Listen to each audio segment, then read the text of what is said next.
Hello dear students, આજના બીજા basic લેક્ચરની અંદર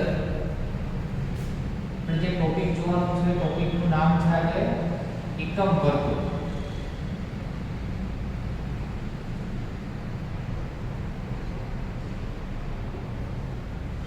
અને ઇંગ્લિશમાં યુનિટ સર્કલ કહેવામાં આવે છે.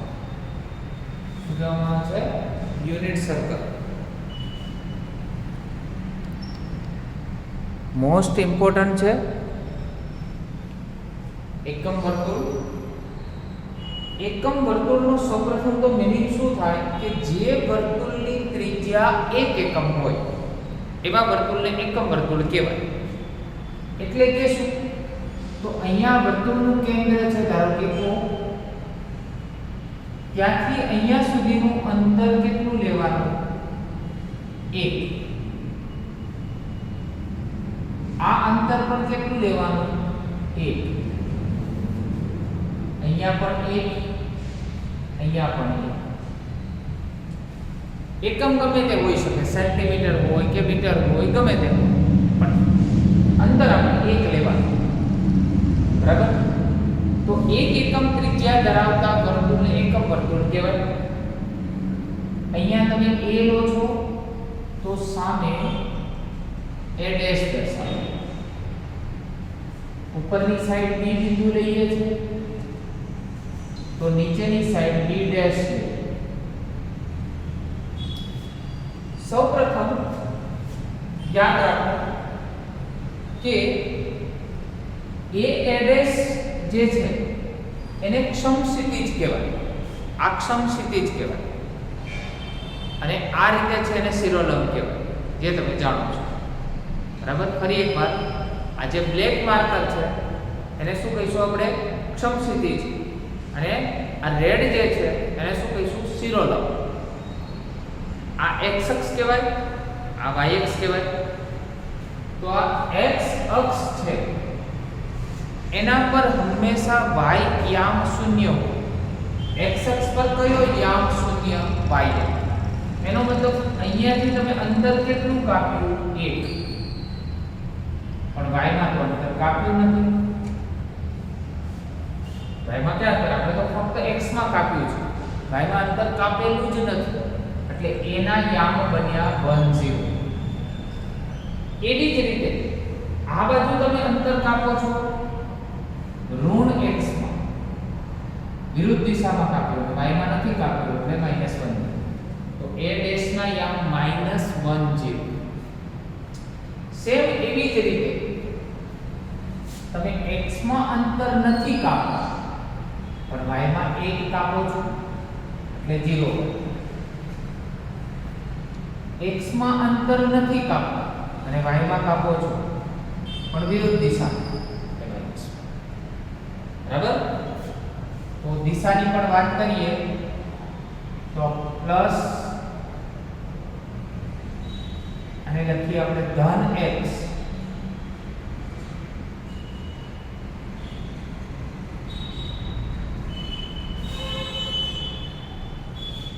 ઋણ x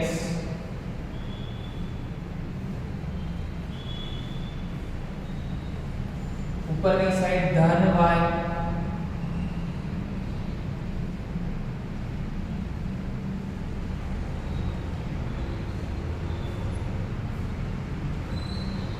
અને ઋણ.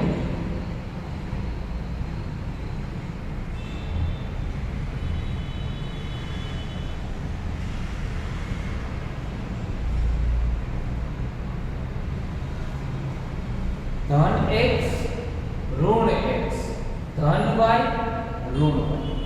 ક્લિયર?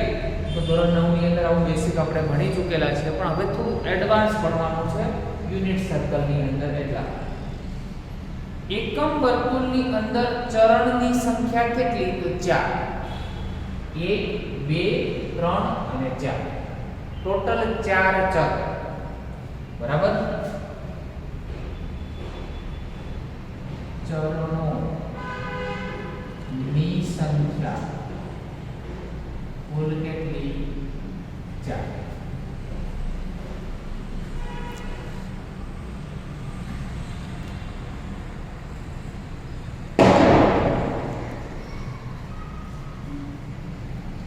જો તમે આ દિશામાં ગતિ કરો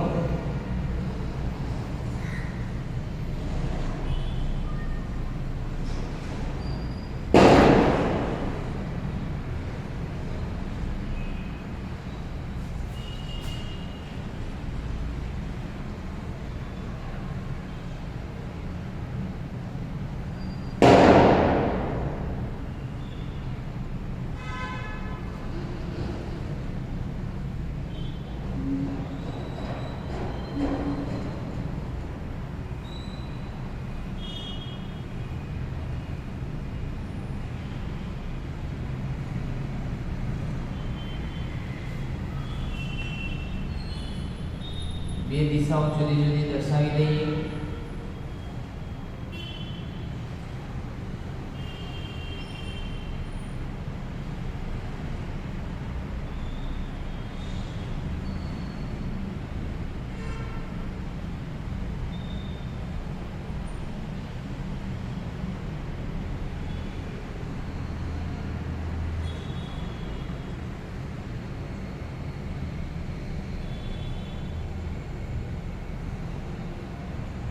યુનિટ સર્કલ જેને માસ્ટર સર્કલ બી કહેવાય કે એક તો સર્કલ ઉપરથી એટલા બધા કોન્સેપ્ટ આપણે શીખવાના હોય છે એક જ સર્કલ ઉપરથી ઘણા બધા કોન્સેપ્ટ આપણે ક્લિયર થઈ ગયા બરાબર માસ્ટર સર્કલ ની તમે કહી શકો આ દિશાને આપણે કહીશું સમઘડી इंग्लिशમાં એને કહેવાય ક્લોકવાઇઝ આ દિશાને કહીશું વિષમઘડી સોરી મેં થોડી મિસ્ટેક થઈ છે આ થશે વિષમઘડી एंटी-क्लॉकवाइज અહીંયા બેટા શું આવશે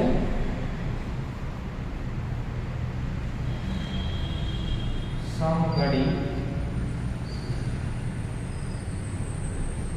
ક્લોકવાઇઝ એટલે ઘડિયાળના કાંટાની દિશામાં ફરે તેને આપણે સમઘડી કહેવાય અને ઘડિયાળના કાંટાની વિરુદ્ધ દિશામાં ફરે તો એને વિષમઘડી દિશા બરાબર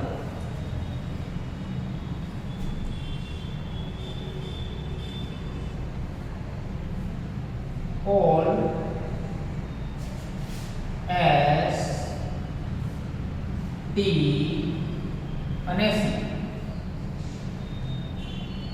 હંમેશા સ્ટાર્ટિંગ અહીંયાથી થાય કોઈ બી વ્યક્તિ કા તો કોઈ પદાર્થનું પરિભ્રમણ તો એ બિંદુથી ચાલુ થાય તો બી બિંદુ સુધી પહોંચે તો ખૂણો કેટલો બન્યો હોય આ ખૂણો કેટલો છે 90 ત્યારે અહીંયા પહોંચે ત્યારે એંગલ હોય તમારી પાસે 90 ફરી પાછો અહીંયાથી આમ આગળ વધે પાછો એક 90 એડ થાય બીજું 90 છે અહીંયા આ 90 + 90 એટલે 180 180 ડિગ્રી ફરી પાછા એક 90 એડ થાય 180 માં 90 ઉમેરશો થશે 270 ડિગ્રી અહીંયા છે બરાબર 270 ડિગ્રી ફરી પાછા એક એડ થાય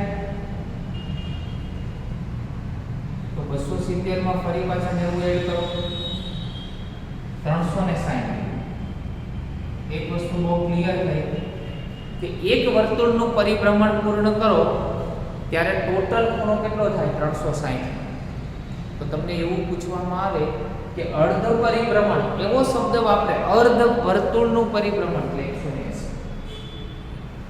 બરાબર આ બંને એકબીજાની ઇમેજ કહેવાય એકબીજાનું શું કહેવાય અરીસો જ કહેવાય જેમ કે આપણે અરીસાની સામે ઊભા હોય તો આપણી ઇમેજ આપણી એક્ઝેક્ટ સામે દેખાય એવી રીતે કેવું છે કે જ્યારે 0 ડિગ્રી ઉપર હોય, અહીંયા જ્યારે શરૂઆત થઈ હોય ત્યારે કેટલું હોય? 0 હોય ને. 360 તો ક્યારે બન્યા હોય? કે જ્યારે આખું વર્તુળ પૂર્ણ કરી અને અહીંયા પહોંચ્યું હોય ત્યારે 360 ડિગ્રી ટોટલ પરિભ્રમણ થયું હોય. બરાબર?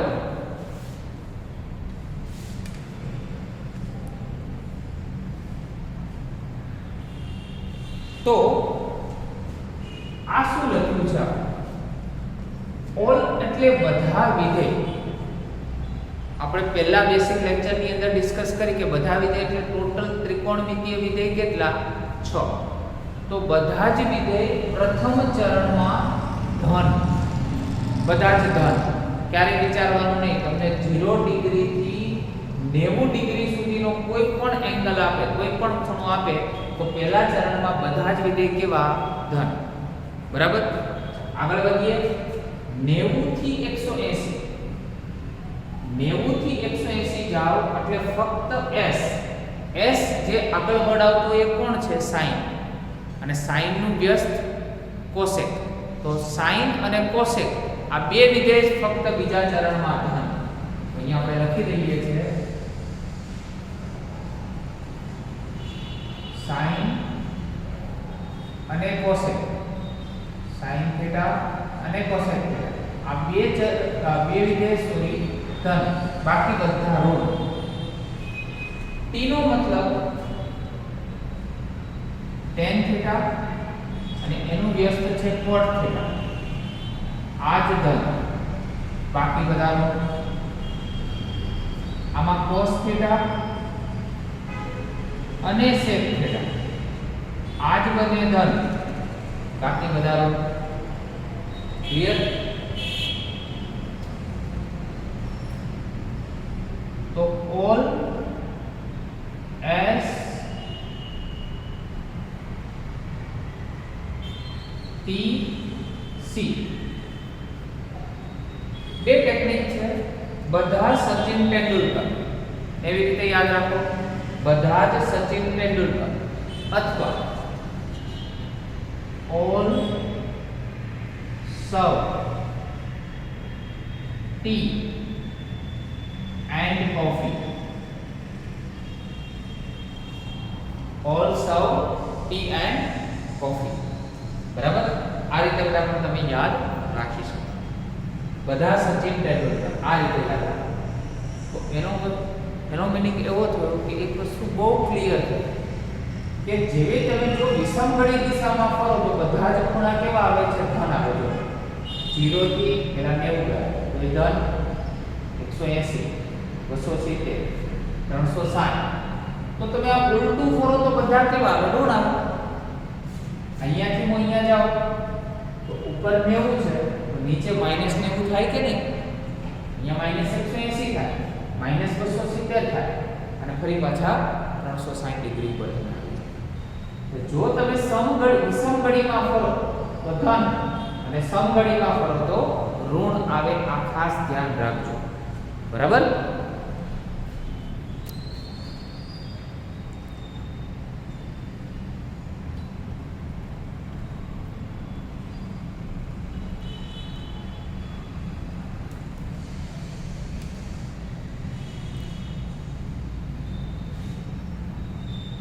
હવે બીજી વસ્તુ યાદ રાખો કે જ્યારે તમે યામ લખો છો A10 તો અહીંયા આપણે થોડું ડિસ્ક્રિપ્શન આપીએ.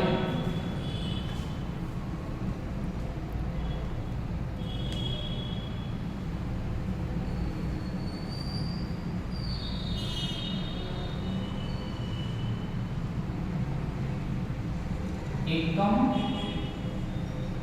વર્તુળના યામ.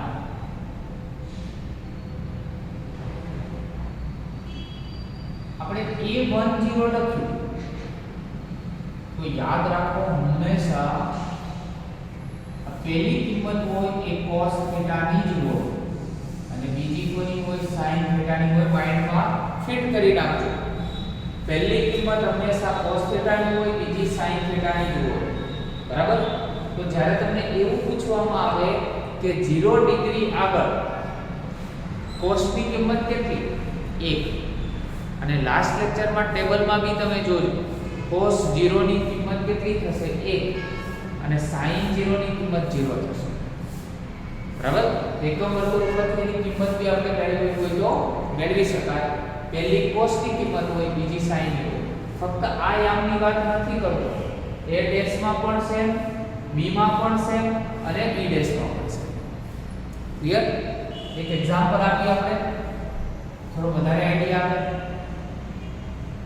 એવું પૂછવામાં આવે કે cos 180 ડિગ્રી ની કિંમત કેટલી તો એકમ વર્તુળ ઉપરથી તમારે યાદ રાખવું હોય તો કેવી રીતે તો પહેલા માઇન્ડમાં આખું વર્તુળ તમને માઇન્ડની અંદર ક્લિયર થઈ જવું જોઈએ ક્યાં શું આવે છે આખી વસ્તુઓ આખી ઇમેજ તમારા મગજમાં ફિટ થઈ જવી જોઈએ 180 ડિગ્રી એટલે કે ભાઈ 0 અહીંયા તો 180 એની સામે આવે ચલો આના યામ હતા 10 તો સામેના યામ શું આવે -10 હવે -10 છે મેં વાત કરી પ્રમાણે પહેલો યામ કોનો હોય cos નો અને બીજો યામ કોનો હોય sin તો cos 180 ની કિંમત કેટલી આવે -1 આવે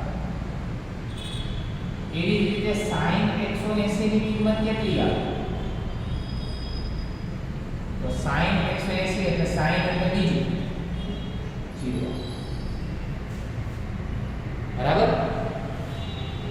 તો આ અક્ષ એટલે કે a ડેશ ની તમે જો ચર્ચા કરો તો એમાં sin ની કિંમત 0 છે જો એટલે આ અક્ષ કઈ x અક્ષ તો x અક્ષ ઉપર કયો યામ 0 y યામ 0 અને આ y અક્ષ ઉપર કયો યામ 0 x યામ 0 બરાબર એટલે યાદ રાખો કે જ્યારે પણ આ અક્ષ પરના ખૂણા એટલે કે 0 360 180 એની sin સાથેની કિંમત આપવામાં આવે તો હંમેશા શૂન્ય sin સાથેની કિંમત હંમેશા કેવી થશે 0 થશે બરાબર એમાં કોઈ ચેન્જીસ આવશે નહીં બરાબર એટલે sin ગમે તેટલા લેવામાં આવે આ અક્ષ પર તો હંમેશા કેવા થાય શૂન્ય બરાબર હવે આપણે આ બધા ખૂણા છે ને રેડિયનમાં લખી દઈએ 360 છે એને રેડિયનમાં કન્વર્ટ કરો તો 2π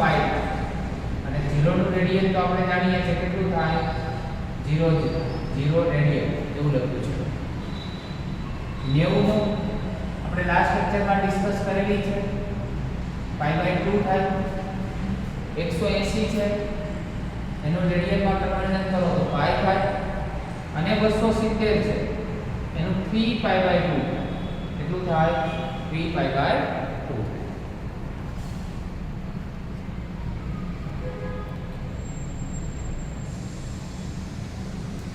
બરાબર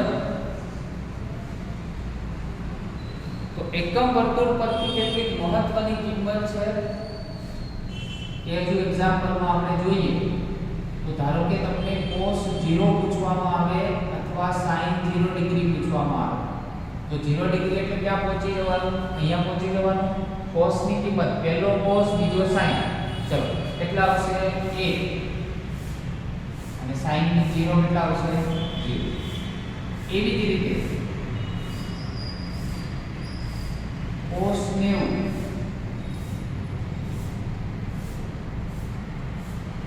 cos 90 અને sin 90 એટલે π/2 કહેવાય રેડિયનમાં ચલો પહેલો cos અને બીજો sin તો cos 90 એટલે 0 પણ sin 90 એટલે 1 થાય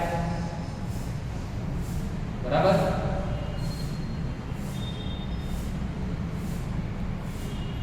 0 અને 1 ચલો એવી જ રીતે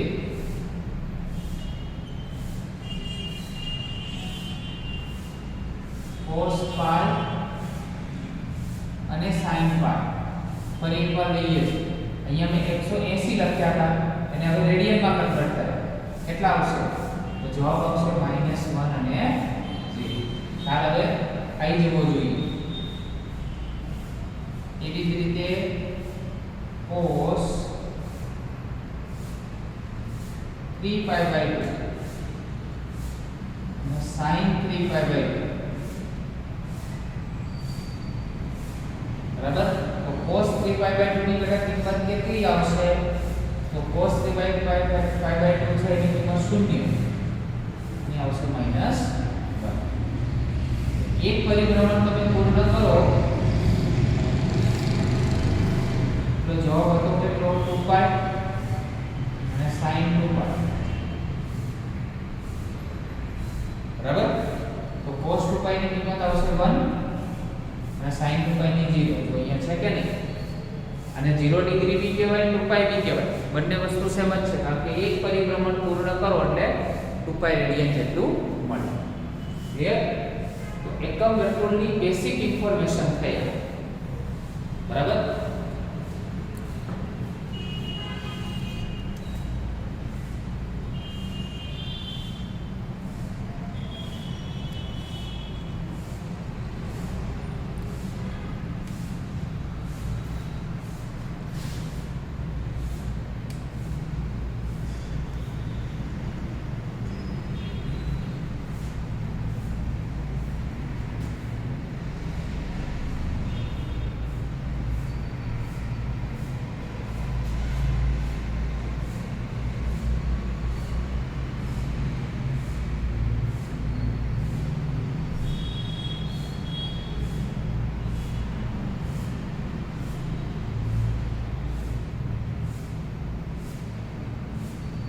એકમ વર્તુળ પર આધારિત કેટલાક તર્ક.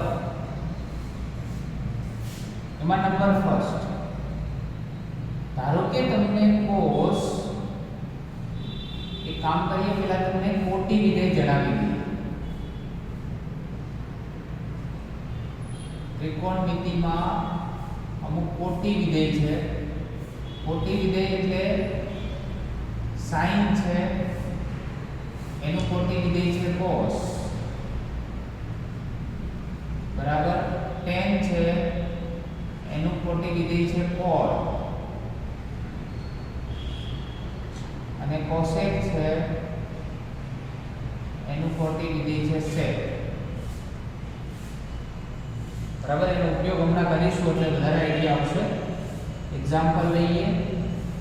સપોઝ તમને આપ્યું છે sin π/2 પ્લસ થીટા. તેનો જવાબ શું આવે? તો પહેલા તો sin π/2 એટલે sin 90 થાય. તો પહેલા 90 આગળ પહોંચી જવાનું. ફરી એકવાર એકમ વર્તુળ દર્શાવીએ. ક્યાં પહોંચી જવાનું? 90 આગળ. ચલો 90 ક્યાં છે ત્યાં ઊભું રહી જવાનું. ચલો એવું વિચારો, અહીંયા ઊભા છે. હવે sin π/2 પ્લસ થીટા કીધા છે. જ્યારે પ્લસ કે તો આગળ જવાનું અને માઈનસ કે તો પાછળ જવાનું. યાદ રાખો, π/2 પ્લસ થીટા, તો પ્લસ એટલે આગળ અને માઈનસ એટલે પાછળ. ચલો અહીંયા હું ઊભો છું. અહીંયાથી પ્લસ થીટા કીધું એટલે કેટલામું ચરણ આવ્યું? બીજું ચરણ. હવે બીજા ચરણમાં કોણ ધન છે? તો sin તો વિધેય કેવું છે? ધન છે કે નહીં? ને આપણે લીધું છે sin જ છે. બરાબર. એટલે આન્સર કેવો આવશે? ધન.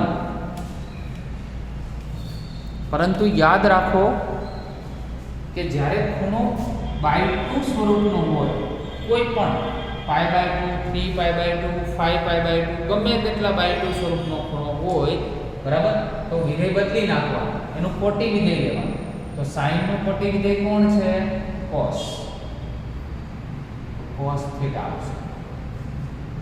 ક્લિયર? પ્લસ આવી. હવે એવી જ રીતે હું અહીંયા cos લઉં છું. cos π/2 plus theta. બીજું ચરણ આવ્યું. બીજા ચરણમાં કોણ ધન છે? ફક્ત sin અને cosec. આ તો cos આવ્યું છે એટલે પહેલા તો માઈનસ તો લખી જ દેવાનું. ઋણ આવે છે એટલે. હવે ફરી પાછું π/2 સ્વરૂપનો ખૂણો આવ્યો એટલે કોટી વિધેય એપ્લાય થાય. તો sin cos નું કોટી વિધેય શું થાય? sin. આનો જવાબ આવશે -sin. ક્લિયર? હવે કોઈ પણ ચરણની અંદર તમે દાખલાઓ ગણી શકો. એક સિમ્પલ એક્ઝામ્પલ લઈએ. tan π/2 સ્વરૂપનું નથી લેતા, સિમ્પલ આપણે π લઈએ છીએ. ચલો તો π પ્લસ થીટા યાદ રાખજો. tan π પ્લસ થીટા એ આપણો ક્વેશ્ચન છે. ચલો તો પહેલા ફરી એકવાર એકમ વર્તુળ. પાઈ એટલે પેલા ક્યાં ઉતરી જવાનું? અહીંયા a ડેશ પર. પાઈ પ્લસ એટલે આગળ જવાનું. કેટલામું ચરણ આવે છે? ત્રીજું ચરણ. ત્રીજા ચરણની અંદર કોણ ધન છે? tan અને cot. અને આપણે લીધેલું વિધેય પણ કયું છે? tan જ છે. તો આન્સર કેવો આવશે બેટા? ધન આવશે. ક્લિયર? એટલે આનો આન્સર જ્યારે આપણે લખીશું તો tan નું જો tan નું tan જ રહે, બદલાય નહીં, કારણ કે બાય ટુ સ્વરૂપ નથી. આ સિમ્પલ ખૂણો હોય તો tan જ.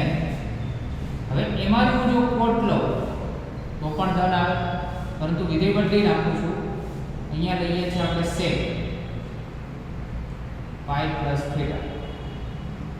હવે sec તો એ ચરણમાં કેવું છે? ઋણ છે, એટલે માઈનસ sec થીટા જવાબ આવે. ક્લિયર? યાદ રાખજો, આવી રીતે કોઈ પણ ચરણવાઇઝ જો પ્લસ આવે તો આગળ જવાનું, અને એ ચરણની અંદર કયું વિધેય ધન છે અને કયું વિધેય ઋણ છે જોવાનું, અને એ અનુસાર તમારે નિશાની શું થાય? બદલવાની થાય. ક્લિયર? હજુ બે એક્ઝામ્પલ દ્વારા સમજાવીએ થોડું વધારે આઈડિયા આવે. હજુ લઈએ આપણે પહેલામાં સાઈન, એક માઇનસ વાળું લઈએ, પાઈ બાય 2 માઇનસ થીટા. એ જ રીતે લઈએ cosec, pi by 2 minus theta. ચલો પહેલા ક્યાં પૂરી જવાનું? પાઈ બાય 2 આવે. પાઈ બાય 2 સૌથી ઉપર આવે. હવે માઇનસ કરો છો એટલે પાઈ બાય 2 માંથી માઇનસ થાવ એટલે પહેલું ચરણ આવે. પહેલામાં તો બધા વિધેય કેવા છે? ધન છે, પરંતુ બાય 2 સ્વરૂપનો ખૂણો આવે છે તો સાઈન નું શું બની જાય? કોસ. અને કોસેક નું શું બને? સેક. આ રીતે. અને થીટા તો લાગી જાય એમાં.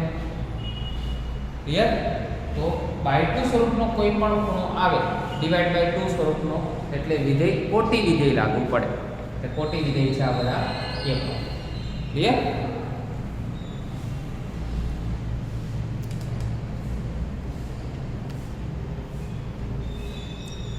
આજના લેક્ચરમાં ખૂબ અગત્યના ટોપિક અને ખૂબ અગત્યના દાખલાઓ અને અગત્યનો ટોપિક એકમ વર્તુળ એની આપણે ડિસ્કશન કરી. બરાબર? આ રીતે તમે કોઈ પણ બેટા કિંમતો લઈ અને તમારી જાતે પણ પ્રેક્ટિસ કરી શકો છો. Okay, thank you very much.